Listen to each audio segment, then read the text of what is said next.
Hi hello నమస్తే welcome to my channel. ఈరోజు BB జోడీ సీజన్ 2లో ఇక పర్ఫార్మెన్సెస్ మాత్రం అదిరిపోబోతున్నాయనే చెప్పాలి. ఇక నిజంగానే మానస్ అండ్ సృష్టి వీళ్ళిద్దరూ చేసిన పర్ఫార్మెన్స్ ఇక ప్రతి ఒక్కరికి గుర్తుండిపోయే పర్ఫార్మెన్స్ అయితే చేసేస్తారు. సో ఇక వీళ్ళు చేసిన పర్ఫార్మెన్స్ ఆల్ టైమ్ హిట్స్ అనే పర్ఫార్మెన్సెస్లో ఇది హిట్ అనే చెప్పుకోవచ్చు. ఇక ఇవన్నీ పర్ఫార్మెన్సెస్ అన్నీ పక్కన పెట్టేసే నలుగురు 4 జోడీలు ఫస్ట్ రావడంతోనే అందరూ కూడా వాళ్ళ వాళ్ళ జోడీలతో కాకుండా సో డిఫరెంట్ జోడీలతో రావడం అనేది విశేషంగా అయిపోయింది. ఇక జడ్జెస్ కూడా దీన్ని చూడగానే ఏంటిది గజిబిజి రౌండ్ లాగా అనిపిస్తుంది, అసలు జోడీలన్నీ మారిపోయాయే అని చెప్పేసి అంటూ ఉంటారు. ఇక మన వాళ్ళైతే మణికంఠ ఫేస్ చూడాలి. అబ్బా! ఎన్ని రోజుల నుంచి షష్ఠితో రావడం అనేది చాలా విశేషంగా ఉంది.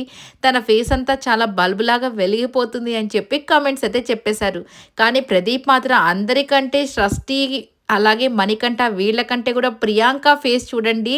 అసలు మానస్‌తో రావడంతోనే అసలు ఎంత హ్యాపీగా ఉందంటే అంత హ్యాపీగా ఉందని చెప్పేశారు. ఇక దాంతో నిజంగానే ప్రియాంక ఇలాగే పెడితే బాగుండు కదా మాస్టర్, ప్రతిసారి ఆ మణికంఠతోనే రావాలా? సో, ప్రతిసారి ఎవరెవరితో వేరే వాళ్ళతో వస్తుంటే చాలా బావుంటది కదా అని చెప్పి చెప్తూ ఉంటుందనమాట. ఇక పర్ఫార్మెన్స్ వైస్‌గా సృష్టి అండ్ అలాగే మానస్ మాత్రం నెక్స్ట్ లెవెల్‌లో చేస్తారు. సో, విశ్వ అలాగే నేహ నిజంగానే విశ్వ అయితే సూపర్‌గా చేస్తున్నాడు. కానీ అప్పుడప్పుడు నేహ వల్ల ఎక్స్‌ప్రెషన్స్ వల్ల కొన్ని మార్క్స్ తీసేస్తూ వచ్చేస్తున్నారు ప్రతి ఒక్కరు కూడా.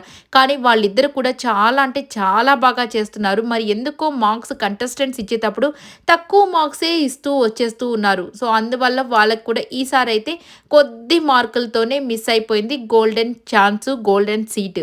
సో, ఈ వారం కూడా వాళ్ళు గాని వచ్చుంటే వాళ్ళకి మాత్రం ఖచ్చితంగా ఆ యొక్క పవరస్త్ర అనేది దక్కుండేది. బట్ మిస్ చేసేసుకున్నారు.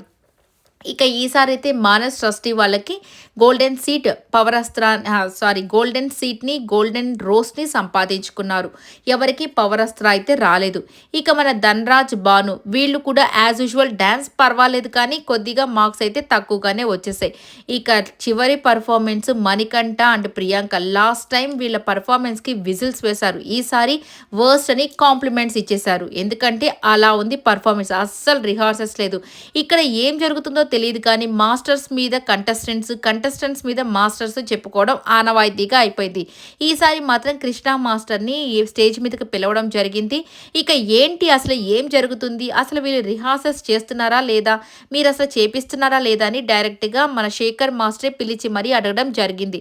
ఇక కృష్ణ మాస్టర్ వచ్చేసి వీళ్ళు సరిగ్గా చేయట్లేదు. వీళ్ళకి టైం లేదు. 1 ½ డేలోనే ఇదంతా నేర్చుకుంటున్నారు అని చెప్పేశారు. ఇక దాంతో ప్రియాంక, మణికంఠకి కోపమొచ్చి అదేంటి మేము వస్తూనే ఉన్నాం కదా! మీరే సరిగ్గా ఒకసారి ఈ స్టెప్ చెప్తున్నారు, ఇంకొకసారి ఆ స్టెప్ చెప్తున్నారు అని చెప్పేసి వాళ్ళు వీళ్ళ మీద చెప్పడం జరిగింది. లాస్ట్ టైము మన డేమాన్ రీతుకి ఏ విధంగా అయితే జరిగిందో ఆ యొక్క కొరియోగ్రాఫర్‌తో వీళ్ళకి కూడా సేమ్ ఇలాగే జరిగింది. ఈసారి మణికంఠ వాళ్ళకి కూడా. సో, వాళ్ళు ఎలా ఎలిమినేట్ అయిపోయారో ఈ వీక్ వీళ్ళు కూడా ఎలిమినేట్ అయిపోతున్నారు.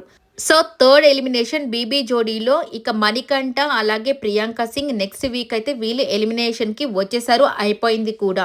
ఎందుకంటే కొరియోగ్రాఫర్స్, కంటెస్టెంట్స్ ఇద్దరు కూడా ఒక మాట మీద ఉంటేనే వాళ్ళ మాట వీళ్ళు వినాలి, వీళ్ళ మాట వాళ్ళు వినాలి. వాళ్ళ మధ్య కోఆర్డినేషన్ అనేది లేకపోతే ఖచ్చితంగా ఇలానే జరుగుతుంది. సో, రీతు వాళ్ళకి ఎలా అయితే జరిగిందో కంటెస్టెంట్స్‌కి అలాగే మాస్టర్‌కి మధ్య గొడవ ఎలా ఉన్నిందో సో, వీళ్ళకి కూడా అదే విధంగా జరగడం వల్ల వీళ్ళు కూడా ఎలిమినేట్ అయిపోయి వెళ్ళిపోతున్నారు. సో, థర్డ్ అయితే వీళ్ళు ఎలిమినేట్ అయిపోతున్నారు.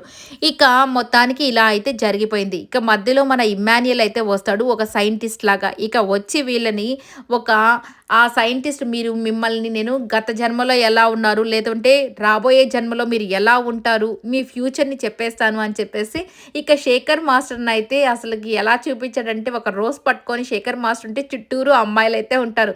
ఇక నిజంగానే అందరూ నవ్వులే నవ్వులు. మన సదా గారినైతే ఒక బ్యూటీ క్వీన్ లాగా అసలకి ఎంత చక్కగా చూపించారో.